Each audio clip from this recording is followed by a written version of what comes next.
Bueno, procedemos entonces a la explicación. Recuerden y dispénsenme, yo me voy a ir dinámico, me voy a ir ágil, porque como ya escucharon, pues la colonia está todo lo que da con el ruido. Hoy es domingo de pulques, entonces toda la bandota está allá afuera. Bueno, análisis compositivo. Miren, de entrada ya hay algo curioso. Sin necesidad de colocar el diagrama de líneas de composición, que es como la primera parte que vamos a analizar y desglosar, nos damos cuenta que ya hay un poder de lo que sería el centro, la línea de composición vertical, sin necesidad de poner el diagrama, ¿sí? Hay un poder impresionante que rige la composición en sentido vertical por el centro, es decir, la línea de composición vertical, esta de aquí. Antes de adelantarme, yo lo que hice fue el diagrama básico de líneas de composición, diagonal, diagonal, vertical al centro, horizontal al centro. Y luego me di cuenta que ocurrían cosas bastante curiosas cuando, por ejemplo, dividí estos cuadrantes en aproximadamente lo que es la mitad. Puse el centro de los cuadrantes y tracé un par de líneas paralelas a la vertical. Acto seguido, ya que tuve este rectángulo del centro, me dediqué a trazar una diagonal que fuera del centro superior hacia esta unión, del centro superior hacia esta unión y luego a la inversa. Y entonces resulta que esta obra tiene una composición que está regida sí por la línea de composición vertical, pero a su vez por este rombo que se forma aquí y a su vez también por el rectángulo que formé primero, donde si ustedes se fijan, prácticamente todos los personajes importantes que están en esta composición, en esta obra, están dentro de este rectángulo. ¿Sí lo alcanzan a ver? Entonces, luego me doy cuenta que vean, por ejemplo, esta B o V que se forma entre esta diagonal, este triángulo inverso entre esta diagonal, y resulta que el torso de la mujer corresponde con la dirección, ¿sí? Está guiado, está colocado de acuerdo a esta diagonal. Y lo que sería el muslo visible con esta otra. Este es el muslo y aquí se va la línea de composición que rige el muslo. Y ya vieron dónde está el centro. Observen esta parte. Voy a quitar un poco la diagrama de líneas de composición. Aquí está el centro. Esta es la parte más luminosa de toda la composición y qué casualidad, ¿verdad? Que es justamente el centro. Entonces, dice la guía, ¿tú crees, piensas que el artista utilizó un diagrama de líneas de composición? La respuesta aquí es sí, definitivamente.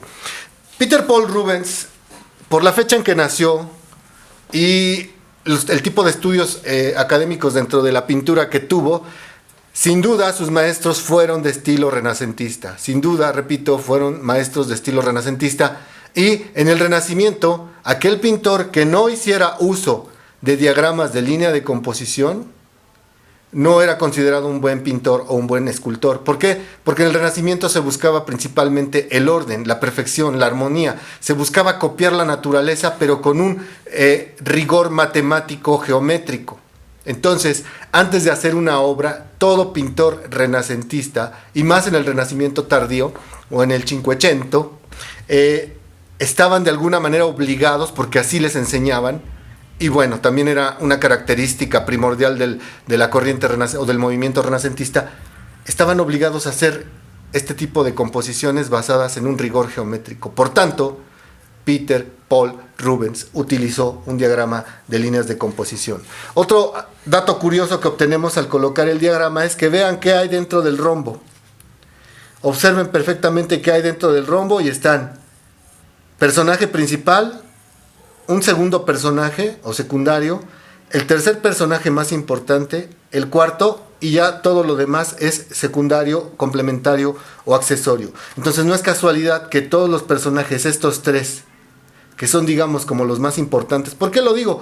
Porque de alguna manera podríamos quitar ponerlo en un color o en una tonalidad más oculta, ¿sí?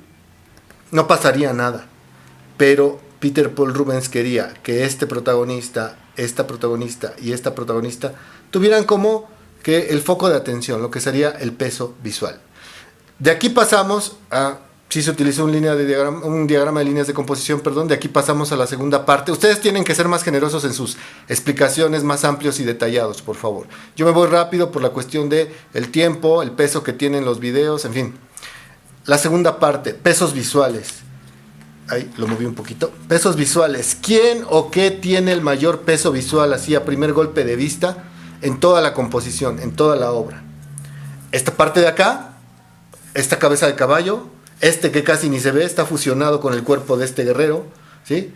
Por cierto, son las hijas de Leucipo, son Castor y Pólux, secuestrándolas. Repito, esos datos son ya para información contextual, que sería el siguiente apartado, lo veremos en el siguiente video. Pero ahorita, ¿qué o quiénes tienen el mayor peso visual y cuáles serían las razones de ello? Sin duda, por colocación, contraste, tonalidad, es la zona más iluminada y clara dentro de la composición. El mayor peso visual lo tiene esta mujer. Está en el centro, está, si se fijan, básicamente arriba de la línea horizontal, está colocado su cuerpo en forma de V, como ya lo explicamos, pero sobre todo llama la atención porque comparen el tono y el color con el cual la pigmentó Rubens, comparada con la coloración de este personaje, con la coloración de este otro personaje que se fusiona con el caballo, este caballo que se fusiona con las prendas, etcétera, etcétera. Luego Rubens oscurece solo un poco el color, la tonalidad, para hacer el cuerpo de esta otra mujer, es decir, la pasa a un segundo plano simplemente oscureciendo un poco el tono.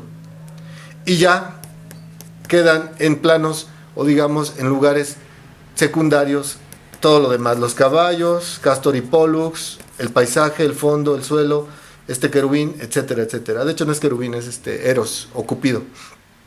¿Sí? Entonces, peso visual, por contraste, explico lo de la tonalidad, ya lo expliqué, por colocación, está en el centro. Este es el mayor peso visual, ya todo lo demás es segundo y tercer peso visual. Ustedes ya lo decidirán y tendrán que argumentar cómo y por qué. Ritmos y repeticiones. Hay cosas que se repitan, hay ritmos, hay algún patrón de repetición. Por ahí de repente quizá hay una repetición de formas en la trenza tejida de esta mujer, hay una repetición de formas en este brazalete que tiene en el brazo, ¿sí? De ahí en fuera no vemos que se repita nada más, algún patrón no se detecta. Hay árboles en la lejanía, pero están fusionados, por tanto no se puede determinar que haya una repetición o un ritmo. Es una composición equilibrada. Es una composición simétrica. Recuerden que cuando una composición es simétrica, por lo regular es equilibrada, es estable, ¿sí? Cuando es asimétrica, por lo regular es inestable y es tensa visualmente. Entonces, ¿simétrica o asimétrica? ¿Ustedes qué opinan? Es asimétrica. El peso visual está colocado solamente en el centro, el mayor peso visual. Para que esta composición, y como vimos en los ejemplos del semestre pasado, para que esta composición tuviera una simetría, este peso visual del centro debería tener un peso visual aquí y otro acá, o bien uno arriba muy marcado y evidente y uno abajo. No, solamente hay un peso visual que es el del centro y de ahí en fuera todo lo demás está desparpajado. La escena así lo exigía, el dramatismo, la teatralidad, el dinamismo en la expresión corporal son características del Renacimiento y es justamente lo que vemos en este caballo, en este personaje, este otro. Están luchando. La única que parece que está posando, por así decirlo, es el personaje principal, el que tiene el mayor peso visual. Entonces, en ninguna o con respecto a ninguna de las líneas de composición, esta obra es simétrica. Por tanto, es inestable y está desequilibrada. ¿Por qué está desequilibrada? Porque observen esto. De la horizontal hacia arriba, 1, 2, 3, 4, 5, 6 personajes. De la horizontal hacia abajo, un personaje y una pantorrilla por ahí perdida. El espacio lo ocupó con mayor de manera más minuciosa en la parte superior, los dos cuadrantes superiores, y en la parte de abajo simplemente un personaje y lo que sería suelo y fondo, ¿correcto? Entonces es una composición que tiene mucho dinamismo, mucho movimiento. Contrario a esto sería que estuvieran en posición de firmes, en vertical, o totalmente acostados o totalmente inclinados de manera muy rígida y mecánica, cosa que no es así.